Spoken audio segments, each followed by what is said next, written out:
This is Black Agenda Radio, a weekly hour of African American political thought and action.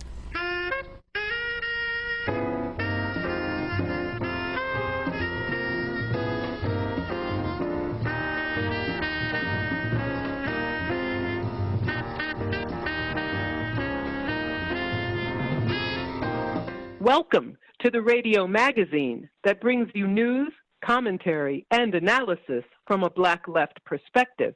I'm Margaret Kimberly, along with my co-host Glen Ford.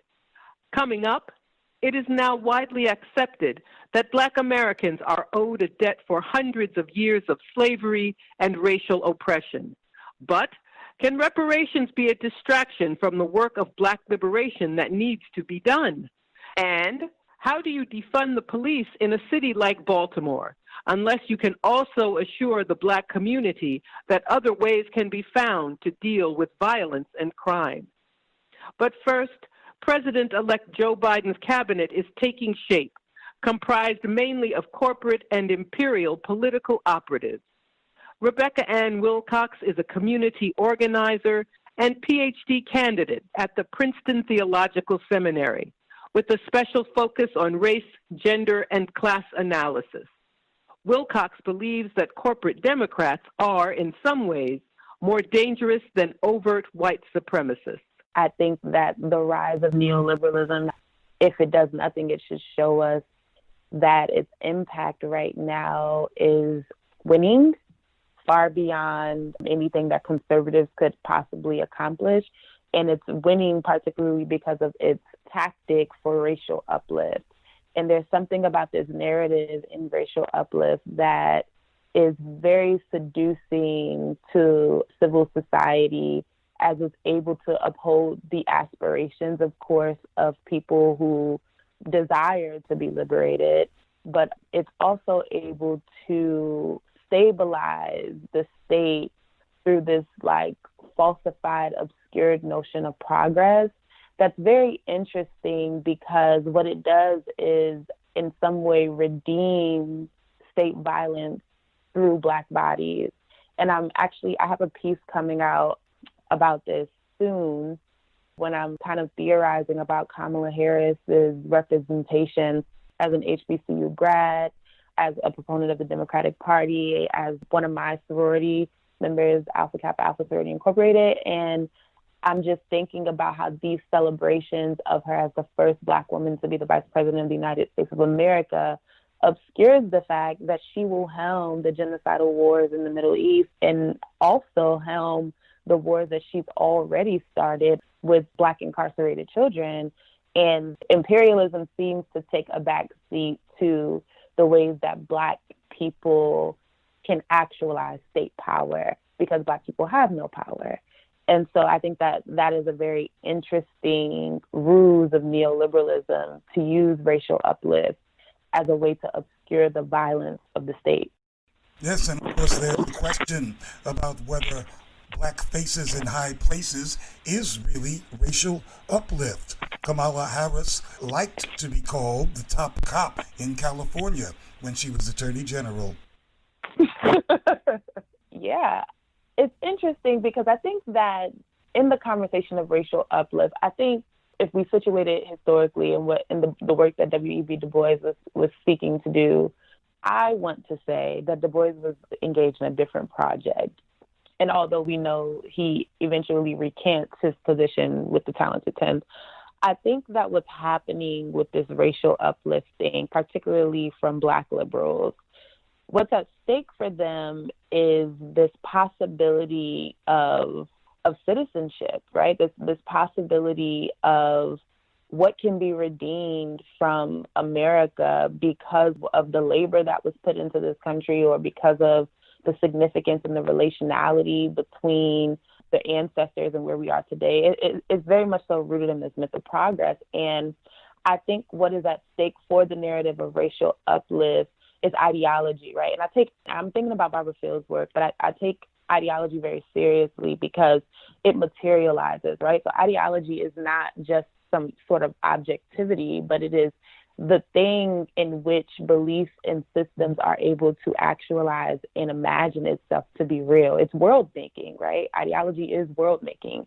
And I think that what's at stake in the ideology of racial uplift, particularly for Black subjects, is the refusal to believe that one is still a subjugated person, or that one is still very much so a part of the Manichaean society and erring on the side of the slave.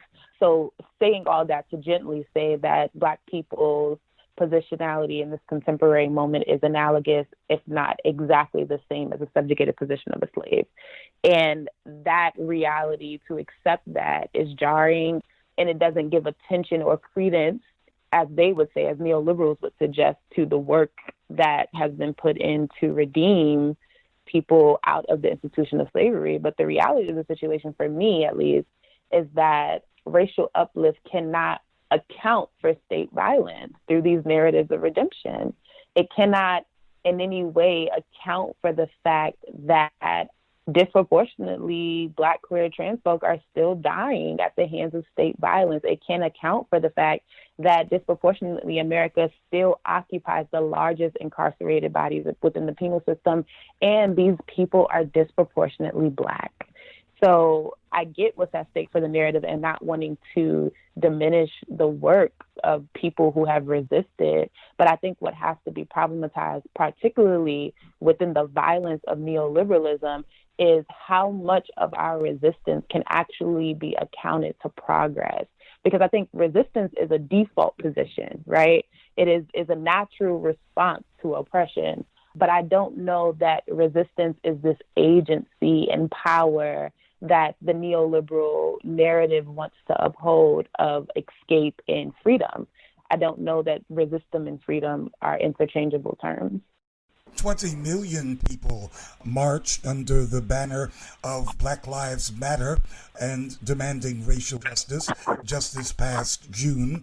In most of the cities in which the Black Lives Matter movement has mounted racial justice offensives, Democrats are in control. Democrats are the ones who are at least nominally the bosses of the cops. And therefore, shouldn't Democrats be especially implicated in and need to be held accountable for what this mass incarceration state is doing to Black folks? Absolutely. Many of us on the left of the radical left, we in some ways are very anti-democratic party, of course. And what we were trying to get at, particularly in the 2020 U.S. presidential election, was that the Democratic Party is not necessarily just fighting for the center, but the Democratic Party is fighting for the center right? And that's a very interesting way to frame it, at least for people that are not familiar with the paradigms or the political language of liberalism, neoliberalism, conservatism, neoconservatism, radicalism, and then revolutionary, right? And I think that those terms are best broken down in Joy James's article, Radicalizing Feminism. She kind of parses out what is at stake for each political movement. And I think that when we talk about the Democratic Party, we have to talk about the way that the Democratic Party is very much so aligned with the center right. And Obama says this. He says something along the lines that if I really had to evaluate my politics, it would be more so of a center right. People would frame it as a center right politic. But the issue is that because this tactic of racial uplift, right? Because conservatives cannot win over the narrative of racial uplift, and because many of the leaders that are a part of these Black political movements, such as John Lewis and all of these other people, have presumed positions of power within the state, it seems as if the Democratic Party has some type of progressive agenda. And one of the things I write in a piece that I have coming out is that Joe Biden is successful in wielding an anti-Black agenda, right? So Joe Biden successfully wins a campaign by stating that he will not defund the police, right? By taking a pro-Israel stance, by suggesting that he is not for the Green New Deal, all policies that a refusal to support decimates poor Black communities. He successfully is able to win over this narrative through a patriotic position that includes Black people into this patriotism. And I almost liken that to what we saw in South Africa during the apartheid, when Nelson Mandela gets elected as the president, and we see that the military that was built by the revolutionary at the time, the MK insurgency, we see them have a celebration to give over their badges, right? And Mandela thanks them for their service. And now this militant group that was used to resist the apartheid regime is now incorporated into South Africa's government, South Africa's military, and South Africa's intelligence agency. And the goal of this particular group that was formerly known as MK is now to stabilize the radical left, right? Because now we're a part of the government. We've overcome apartheid. So now our job is to stabilize the radical left, while the job of the apartheid regime, that's still the operating government, job is to stabilize the right. And so it seems as if that they both have this center that in some way unites the country and is for, this unity. But what's really at stake is the destabilization of Black insurgency against repressive and oppressive empires. And I think that is what we see happening with the Democratic Party, is that it is posturing as a way to destabilize the radical left, right? But also as a way to posture toward the right and promote this falsity of unity that can in some way potentially mitigate the aims and the concerns of these two opposing sides, without understanding that what's at stake for these two opposing sides is anti-Blackness, that the right needs anti-Blackness to stabilize itself. And on the left is fighting against anti-Blackness. And there's no way to mitigate a world that is predicated upon anti-Blackness. There's no mutual ground there. You've studied in South Africa at the University of Cape Town. As many as 8 million Congolese have died over the past 20 years or so in the Congo, a genocide in which the United States is deeply implicated. But that genocide, the death of 8 million people in Congo, is almost unknown in the United States, and it's been virtually ignored by the Congressional Black Caucus. Yeah, because the Congressional Black Caucus has no power. It's so interesting because there's this pipeline within HBCUs, because HBCUs are branded as this incubator for the possibility of Black minds, right? And it's so interesting because there's this direct pipeline between some of the top HBCUs coming out of the Atlanta University Center, as well as Howard, Hampton, Tuskegee, all of these places, right? And straight into the Congressional Black Caucus, right? Like you see all of these students wanting to intern with their favorite Black congressmen or women.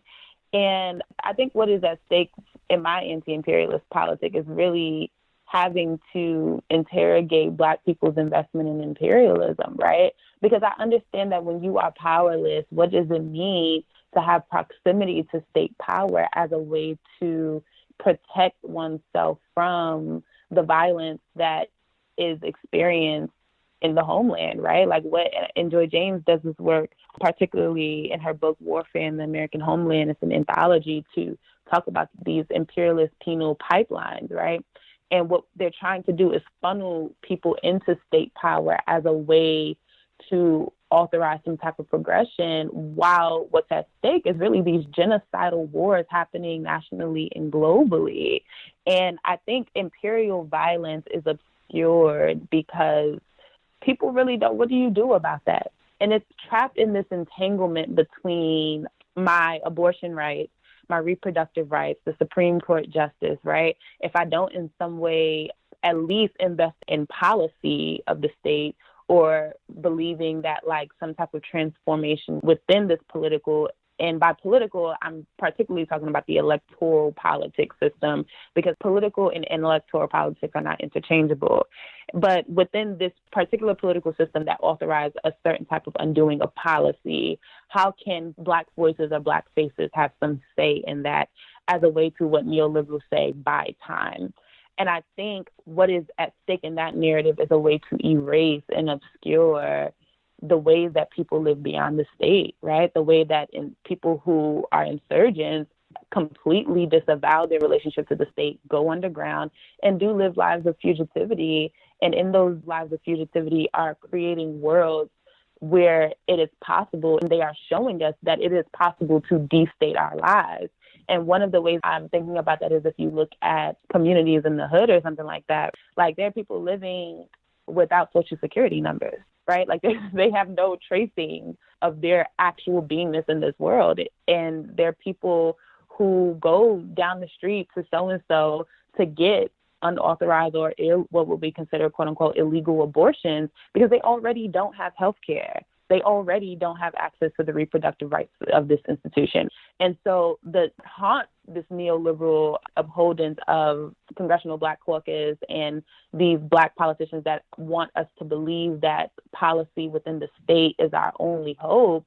What haunts them is that these underground communities exist and they're dying and they're not dying. They're stabilizing themselves and they're becoming destabilized by the state. And they're becoming destabilized by the state because of the fact that they are actually living beyond the state. And it is supposed to be, and the hegemony of the state is supposed to prove that it is impossible for us to destate our lives. But every day we see people who the state disposes of that create worlds that fundamentally require a relinquishing of the state in and of itself.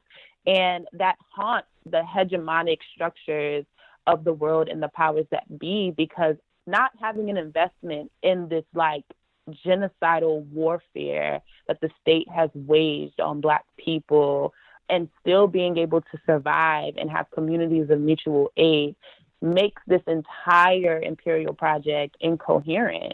And I don't know that the Congressional Black Caucus has the range to deal with that, right? I don't know that they, particularly the state of them right now, who are so fixated on the civil rights movement, I don't know that they even really know what's at stake for global solidarity and international solidarity building, right? I don't know that they care about the Congo and the Middle East and Palestine and South Africa. Like, I don't know that they feel inclined to challenge or even learn what is at stake overseas, because I think that when you do that, you fundamentally have to interrogate your position as state power within America. And then you have to answer ethical questions that people on the ground are posing, like, are you contributing to American imperialism? And the answer is always going to be yes for them. And I don't think that they want to reckon with that.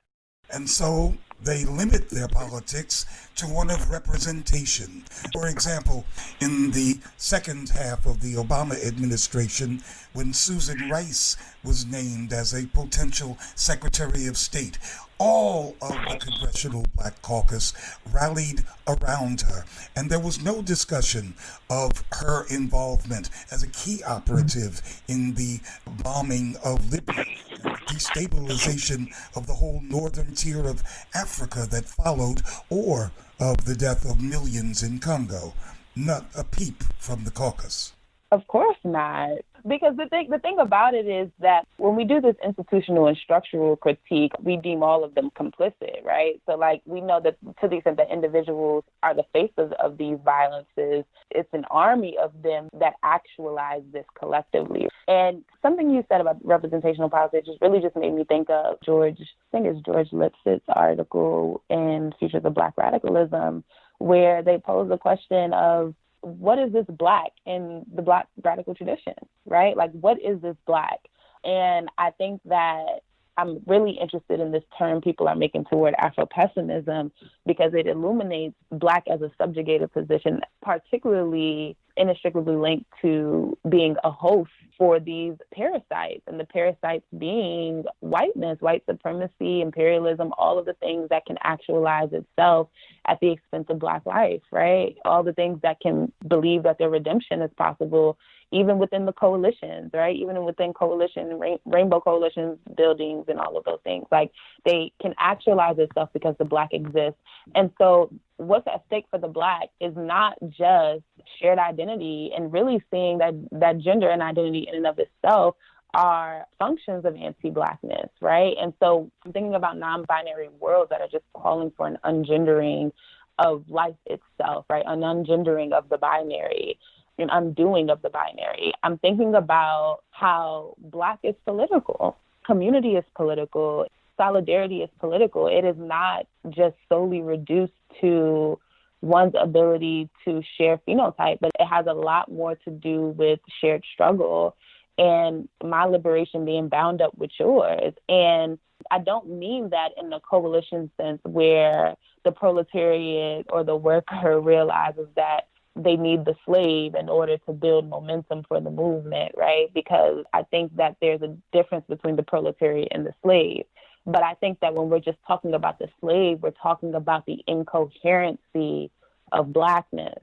Blackness is not coherent. It is not monolithic. It does not have, as T. Troutman states in their work, a map, right? It can't be located. There's no coherent algorithm for how we get to what it means to be Black. And so how we foster and build communities has to be political. And then from that stance, we have to then realize that the Congressional Black Caucus is not in political solidarity with the ground. That is what it is. The Congressional Black Caucus cannot, for its own stability, cannot be in political solidarity with the streets, because the Congressional Black Caucus would have to cease to exist. And they want to believe that there is power in the state. And we know that there's power in the state, but the power in the state is through militarism, imperialism, and state violence, right? And so it is the power to wield that violence. And they know disproportionately the bills that they are passing is for the upper middle class Black elite. It has absolutely nothing to do with the poor, which is why we are in a pandemic, and people who live in the ruins of the ruins can't tell the difference between before and after. Life has not changed. Life has not shifted. If you go to poor communities, I'm particularly thinking about where I grew up in the Bronx, New York, in Yonkers, like there has been 3 candle lights in 1 month on the same block. And it's not from the pandemic. It's just life. Like niggas die every day, you know? And so death becomes the disposition of people living in the ruins. And so this hysteria around death in a pandemic is a little bit shocking for people who are already dying. It's just like, oh, welcome. Welcome to the world we navigate. We've been dying, and we know every 4 years we are still going to die. So I think that the question that I'm really interested in that Afro-pessimism poses for me is like, this radical embrace of death that is not a sense of martyrdom, but it's a realization that there are a whole lot of people that are already dead, like literally already living in the ruins. And when we look to incarcerated folks and we really see how this project of social death plays out and how the penal system and genocide fosters through particularly poor Black communities, it's just shocking that the Congressional Black Caucus can uphold any narrative of the possibility of state power for Black people. That was Rebecca Ann Wilcox, speaking from Princeton Theological Seminary. Zuri Armin Kent Smith is a poet, writer, and activist with a degree in Africana Studies and Philosophy at the University of Pittsburgh. Kent Smith has a particular interest in the question of reparations for Black Americans. In the early stages of the Democratic presidential primaries, a number of candidates endorsed the principle of Black reparations.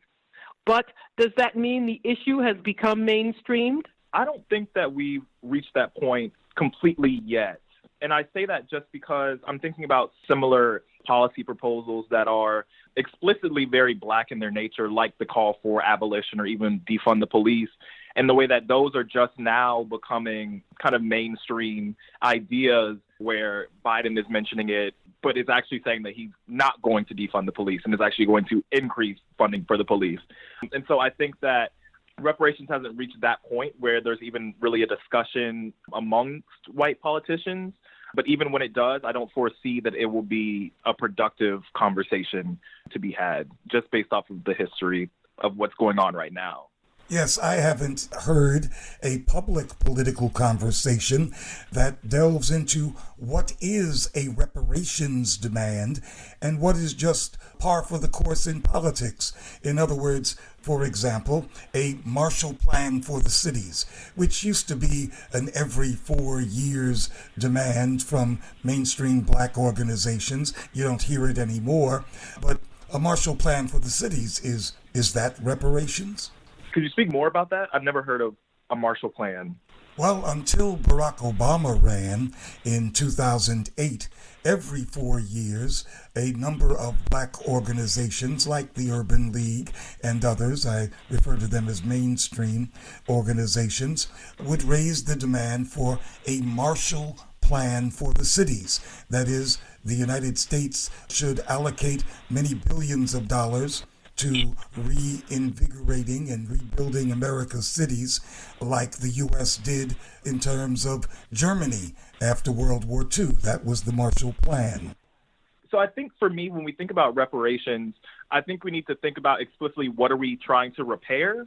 And so for me, when I think of reparations, I think when many people think reparations, we're thinking about slavery and the afterlife of slavery that we see today. So I'm thinking about the way that slavery completely cuts off any ties to a distinctly black political formation or the elimination of any type of agency for black people politically. And so when I hear plans like the Marshall Plan, or even thinking about LBJ's speech at Howard that I recently read, these plans don't really address any of that because they're not actually giving any type of agency, any type of power to black people.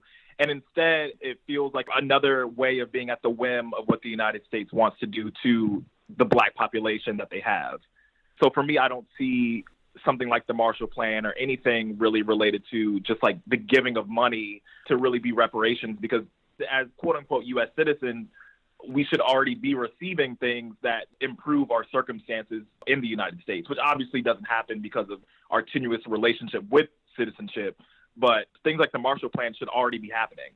So if we're talking about reparations in terms of power and agency over these resources, then we certainly should be looking to black folks to be organizing to define what those needs are, what reparations means to us. But we haven't had a truly national conference of black people over reparations. Yeah.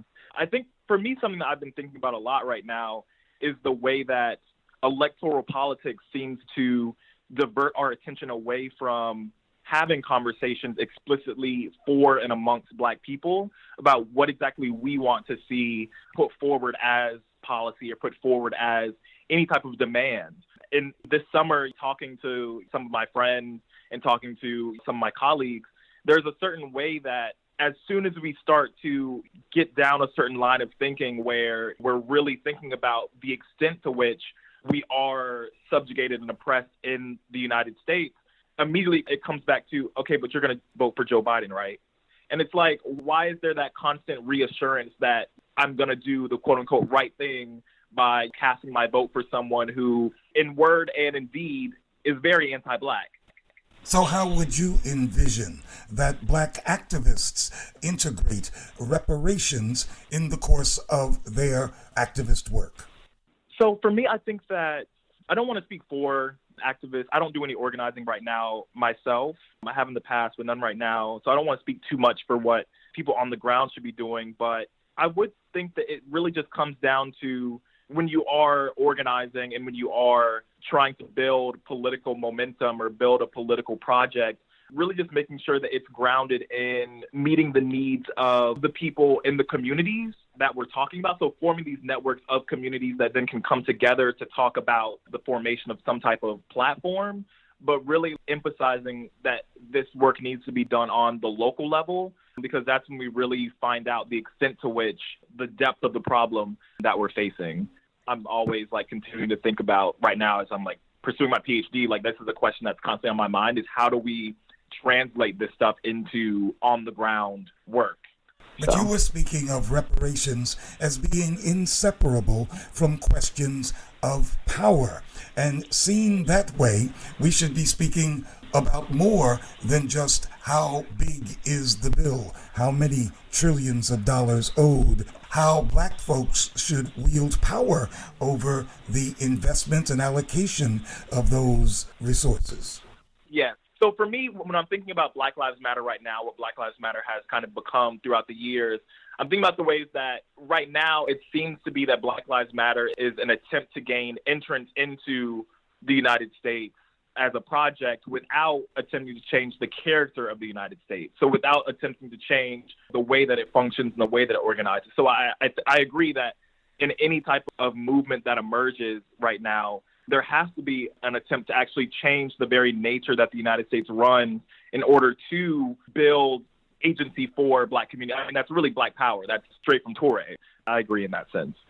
Some folks say that no amount of money can atone for the crimes that have been committed against Black people in the United States and worldwide. What's your position on a check, a monetary compensation?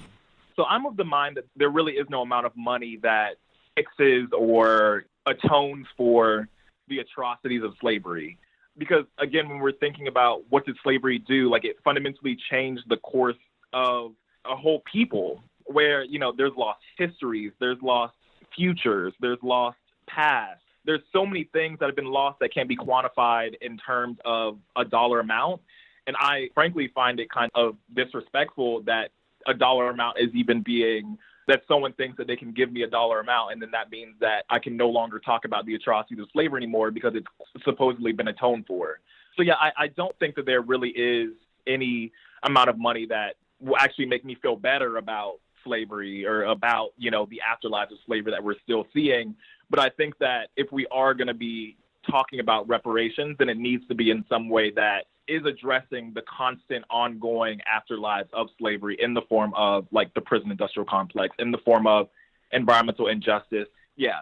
Well, clearly, a debt is owed not just to Black Americans, but to folks who have been subjected to colonialism and slavery all over the world, the whole continent of Africa, but also many of the peoples of Latin America and of Asia. So when we speak of an historical debt, there's lots of people that are owed. How do we deal with others who have been harmed by much the same people that we or some of us want to hand a bill to?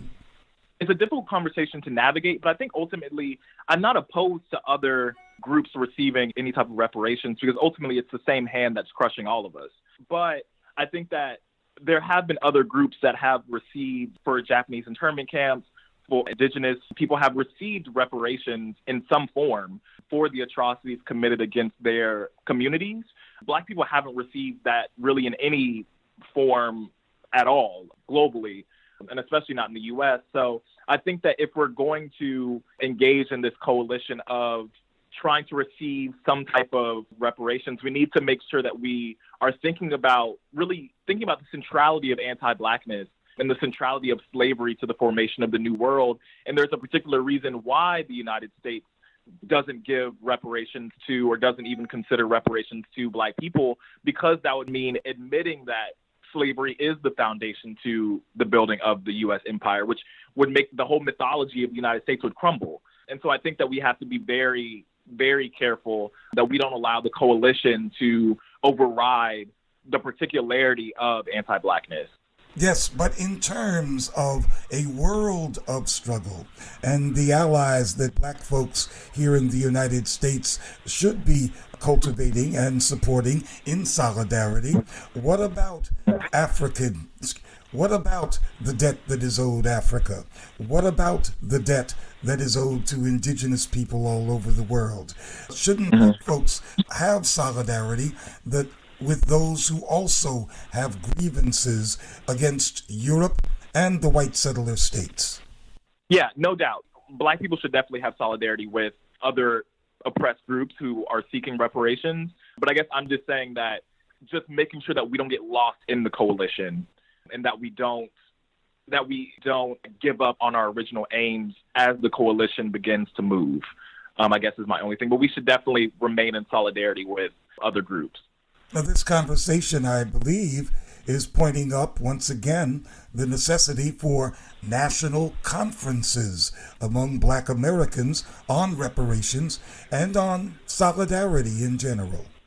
Yeah, I agree. I think that there's definitely a necessity of some type of central organizing or central meeting of some type, but I'm struggling to see where that would emerge from at the moment. But I definitely agree that there should be some type of conversation that's had really about and amongst Black people.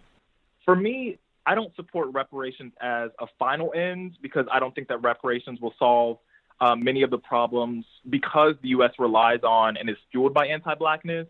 Of course, if we're thinking about receiving a check of some sort, sure, that'll make me feel better in that moment, which again is very unlikely to even happen. But reparations continues to come up in these conversations that I'm having in a very liberal, individualist way, where it is just a cash settlement and it isn't really concerned with the future of Black people as a whole, nationally or globally, which is consistent with what the United States wants, which is to not have us look upwards at what is the common denominator, that's led us to this position.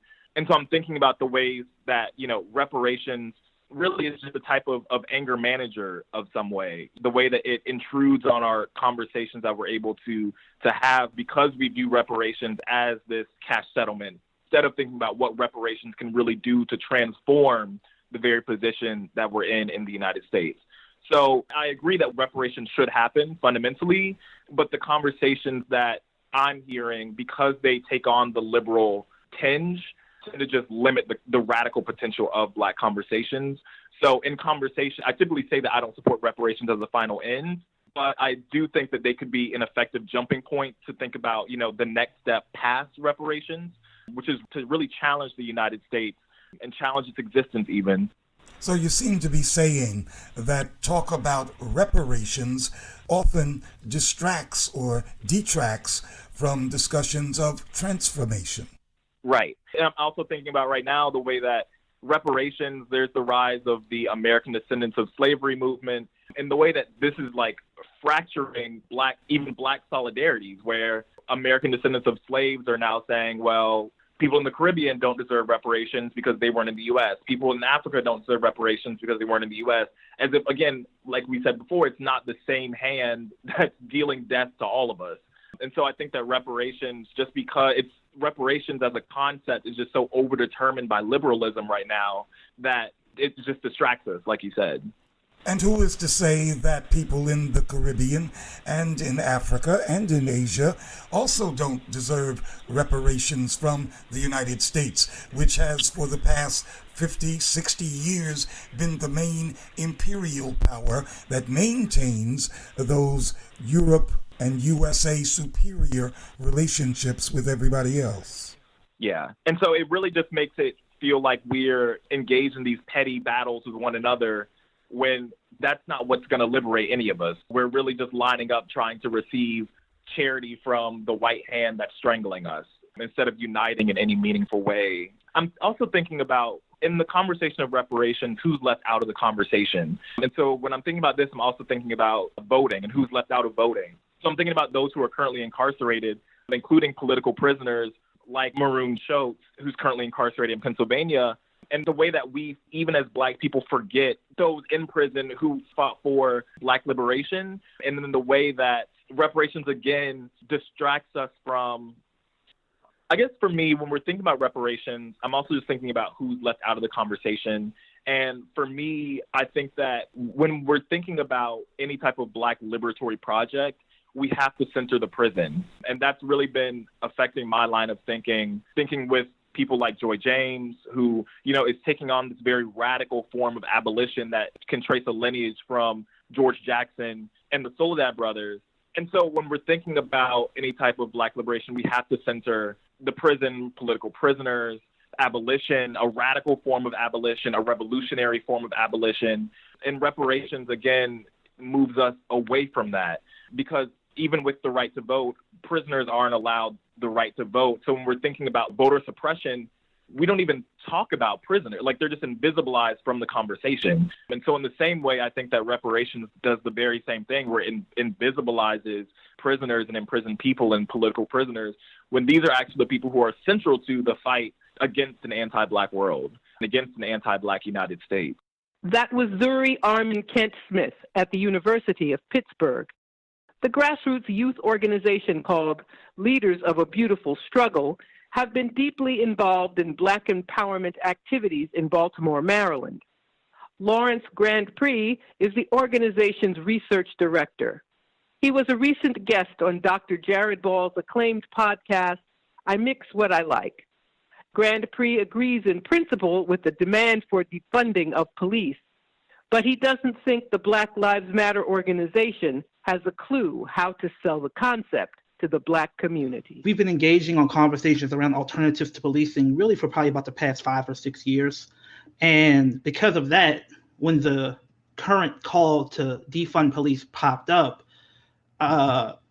frankly, a lot of us were very frustrated because so much of the nuance that is happening at the grassroots level is completely absent from the national conversation, especially the national Twitter conversation. And it actually made me think of this quote from Kwame Ture, which I literally just transcribed yesterday because I listened to his talk and I thought this is perfect because I think it describes what's happening here, both on the side of the Obama defund the police is a snappy phrase that turns people off, and the Twitter BLM defund the police if you don't like it, you're racist type of thinking. Kwame Ture said, the capitalist system lets you think you can think about something without being involved in that which you are thinking about. In fact, they let you think that you are thinking. Unless you're involved with that which you are thinking about, you can't think about it. If I ask the question, do you want our people to advance? Every hand must go up. But then you ask, how many of you are involved in the struggle to advance the people's causes? Hands will go down. But those who are not involved in the people's struggles, they still think they are thinking about the people's struggle. Don't fool yourself into thinking that capitalism is letting you think you're thinking about your people. The capitalist system makes people stupid, then makes them arrogant in their stupidity. Not only do they not know, but they do not want to know. And quite frankly, I feel like this quote can apply to both sides of what has become this extremely weird for someone like me who's been doing this on the ground, national debate over defund the police. So let's just take the Obama side for a second. First of all, Obama has no qualifications to speak on political strategy around defund the police. He's gotten elected federally, which is great. The federal government has no role in police budgets, almost none. It is almost entirely a state and local issue. He was never a local lawmaker. He was never a mayor. He was a state senator. Again, he never controlled a police budget a day in his life. But let's understand what's happening here. Obama was a community organizer, quote unquote, in Chicago for a few years. But his experience of community organizing is really from what is really a large community organizing entity and something that is probably more affiliated with the Black church, more mainstream, essentially a power broker between the capitalist real estate entities and the community. He thinks he's fighting gentrification by demanding basically a small community payout and goes to things like after school programming. And he advances things like, for example, moderate criminal justice reform. An example of this would be this thing called the Justice Reinvestment Act, which was sold to community activists as we're going to defund the prison system by de-incarcerating the prison system and reinvesting in communities. But people like him and the Center for American Progress pushed that. What it actually did, it did not de-incarcerate at all. And to the extent that they reinvested money, they just reinvested it in their friends who were just in a different part of the prison system because it didn't know any grassroots people to give money to. And when you actually push radical police reform or radical prison reform, radical criminal justice reform, they say we can't do that because we just did Justice Reinvestment Act. So his experience of politics is this centrist compromise, and he never needs to have a radical sloganeering, radical politics to advance any of that. So he thinks he's thinking about politics when he says, I know politics. That's not how this works. When he's never, ever been in the position to push a demand like defund the police. So briefly on the flip side, because I fear Kwame Ture's analysis applies to not everyone in the so-called movement for Black Lives, because I guess we're kind of part of that too. But the dominant mainstream conversation on this so-called defund the police argument is basically 90% critique of police, 10% hate as an alternative. Don't accuse me of not having an alternative. But if you actually want working class Black and brown people to trust you, you not only need to flip that and really talk 70, 80% about what your alternative actually is. Working class people need to see you on the ground every day for years, pushing that alternative. The problem is doing that work at a local level is kind of seen as like small ball politics. It doesn't get you viral on Twitter. It doesn't get you a book deal. It doesn't get you tenure. It doesn't get you the sort of accoutrements of celebrity activism that many of these people want. So we're having them target the defund police conversation to a federal lawmaker like Obama, or a federal conversation, when the entire issue of policing, we all know, is funded through localities. So working class Black and brown people see that. They see that you're not in the community when they're pushing for things like minority contracting to get grassroots people jobs. They even don't see some of these people, which stuns me, in the conversations around cannabis legalization. You would think that people like BLM would be all over cannabis legalization, since not only an economic opportunity, it's an opportunity to put tax revenue from legal cannabis back in the community for reparations for a war on drugs. But the people fighting these issues don't see a lot of these Black Lives Matter activists at their state houses to fight these bills. It's gotten so bad that California's cannabis legalization bill actually put more money into police through the cannabis revenues. And again, the defund the police crowd was nowhere to be found when that bill was passing, even though BLM already existed. Lauren, forgive this interruption, but please break that part down real quick. How did say that part again? Yeah. How did BLM, legalizing marijuana end up increasing funding to the police? Because when you do recreation, when you do medical cannabis, most states don't put an extra tax on it because they say we shouldn't tax medicine, which I kind of agree with. When you do recreational cannabis, they say we're going to tax the heck out of it because we want that money, that tax revenue. But who gets the tax revenue? The police have gone to every single state that's legalized cannabis and says, hey, you got to give us our cut because we need to deal with people who are driving high because of this new recreational cannabis. And the same people who are so gung-ho in 2014, 2015 around protest Black Lives Matter, they were focused on the federal election. They were focused on these big, high-profile deaths in community, but they weren't focused on the actual mechanics of state lawmaking. So in almost every state that's legalized cannabis, the cops have gotten their cut. And in some cases, in localities in California, police budgets have increased 15 to 25% because they are flush with cannabis tax revenue. Wow. And it's one of those things where if you're serious about local politics and serious about defund the police and serious about building with people on the ground, you should have been all over that. But I got to be honest, this is why it didn't happen. And it pains me to say this. One of the reasons why many people consider M4BL, BLM people weren't there is because big foundations do not fund activists to do cannabis legalization work because it's still federally illegal. And they fear losing that federal tax exemption by paying people to advocate legalizing cannabis. So this is why we at LBS are so absolutely adamant about why we need independent organizing. Because if you allow a foundation to determine which flavor of defund the police, which flavor of engaging this argument that you engage, you're going to miss absolutely critical conversations that you can't engage in because of the limits of nonprofit status. So when working class Black and brown people hear defund the police, they actually disagree with the statement, not because they believe that police are great, because they don't trust the people advancing the argument to actually be there and committed to enforce the alternative. So if you want to shift that polling number, which is like defund the police only has like a 25% popularity amongst Black people themselves. If you want that number to increase, you should not have more woke Twitter threads. You should not do this sort of big, abstract, sort of emotional sloganeering that we see on national media. You have to go into community and actually engage people on these questions of who are the violence interrupters? How do we pay for the violence interrupters? Who controls that institution? Who trains them? We have a couple hundred now. We're going to need a couple thousand if we want to actually replace the police. Who's going to do that? Hopkins School of Public Health, University of Maryland School of Social Work? And if the answer is no to them, who are you going to present as a grassroots alternative? These are questions you don't have to answer if you want to go viral on Twitter, but you do have to answer if you want grandma in Baltimore City to believe in defund the police. And right now, that's not where the conversation is. What is LBS doing that you would like more support from the rest of us circumvent the more prominent groups getting all the funding and attention for doing the work that isn't actually being done? What I want to do before then is talk about the conversation that I think people are afraid to have, because they think it's not strategic or they don't know how to have it, which is the conversation about actual crime in our communities.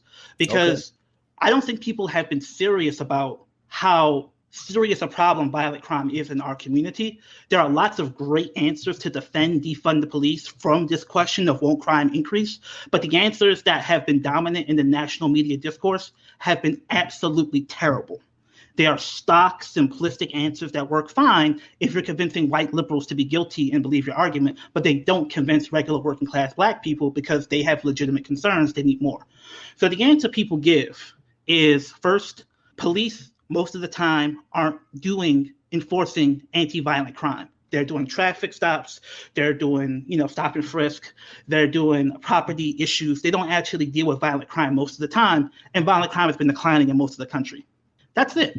That's the best answer that a lot of these people who are being held up as the paradigm of this analysis can give you on what about violent crime. The problem with that is, if crime is decreasing, people will tell you they think it's because police have a deterrent effect on violent crime. So even if violent crime is low, they say, yeah, because the cops are there, they deter crime, so we need more cops. So that argument just isn't deep enough to deal with people's real concerns and their assumption around the theory of deterrence. The theory of deterrence is wrong, but you have to actually read criminological data and criminological analysis to explain why the theory of deterrence is wrong. So in big cities like Baltimore, people think the cops are stupid. They are not afraid of the cops. They believe they can do whatever they want and they won't actually get caught by the cops. If they do get caught by the cops, they believe, first of all, no one's going to testify against them. And second of all, and this is important, cops are so dirty that when the cases go to trial, a lot of times the cops that do the police work can't testify in the cases because they have dirt on their records, so that if they get called to trial, the defense attorney will rip them a new butthole because they'll claim that these people are dirty, they've committed crimes. As cops, their analysis is inadmissible. So the first thing you have to do to convince people that you have a strategy to deal with crime is actually police accountability. Because it's not until the police are accountable to the community do they actually have the ability to do the one thing that you might actually need them to do, is deal with this very small segment of people who the community themselves deems as a problem. But they don't have any trust that the cops will deal with them until the cops are succumb to the power of the community through community oversight. That's the only way you're ever going to get information to make a good case. And honestly, you also need witness protection. If you do have someone testify, like I've heard people say, man, what he did was dirty. He shouldn't have killed that kid. I almost want to go to the cops, but I don't trust them and I'm not safe if I do that. So you need witness protection to also deal with that. Obviously, we all know that the majority of issues of violent crime are not super predators, are not drug related. They are incidences in community that spiral out of control because of misunderstanding, fear, and a lack of information. Think of it like two nations who are at war. I have a nuclear weapon, in this case a gun. They have a nuclear weapon, in their case a gun. I don't want to nuke that nation. I don't want to kill that brother or sister, but I'm not sure that they don't want to kill me. So the vast majority of incidences of violent crime are oftentimes these misunderstandings that spiral out of control for a lack of information and people being afraid that I don't want to push it too far, but I can't trust that they don't want the smoke. So you need people who are credible people who can actually ferry information back and forth between these two entities to diffuse that information and prevent it from escalating to violence. And that's what violence interrupters do. So the violence interruption movement plays a critical role in actually dealing with the actual root cause of violence in terms of the misunderstandings that trigger people, no pun intended, into a violent crime. So that's how you actually deal with crime, violent crime in the short term. Obviously, long term, you have to do the massive investments in job programs. You have to do the massive investments in Black people dealing with the cultural legacies of slavery that make us turn our internalized self-hatred on each other. And only funding Black people in our community can do that. But lawmakers hear that and believe that, but then they'll say, look, I need something that can work short term. I only got 2 or 4 years elected, and all that Black cultural revolutionary stuff, I actually might like it. Maybe they don't, maybe they do, but I can't prove that's going to work in 4 years to get the crime rate down. So whether you believe in that incentive structure or not, you have to show people that you actually have a plan to engage in building up the systems that can deal with violent crime. And fortunately, there's great chronological evidence that says this stuff works. Safe streets have been proven to deter violent crime, and almost everywhere it's been applied. Now, what you got to do is you got to liberate violence interruption from the white academic industrial complex and put it in the hands of the community. That's a separate talk. But these are the conversations we need to have. How do you go from 100 violent interrupters to 10,000? Who is getting paid to do that training? Because honestly, it should be people like Baba Ademola in Baltimore, African-centered people who know African-centered visions of human development. Right now, it's not. And to the extent that violence interruption has failed, it's basically because they haven't funded it enough and they haven't made it culturally competent enough. So these are the debates we have to actually have to prove to regular people, oh, wait, so you're actually telling me I don't need cops to prevent violence? It's like, yeah, you don't. But why aren't the people who are supposed to be making the defund the police argument saying anything that I just told you? And that's it for this edition of Black Agenda Radio. Be sure to visit us at blackagendareport.com, where you will find a new and provocative issue each Wednesday. That's www.blackagendareport.com. It's the place for news, commentary, and analysis from the Black Left. I'm Nellie Bailey, along with my co-host Glen Ford. Our thanks to the good people at the Progressive Radio Network.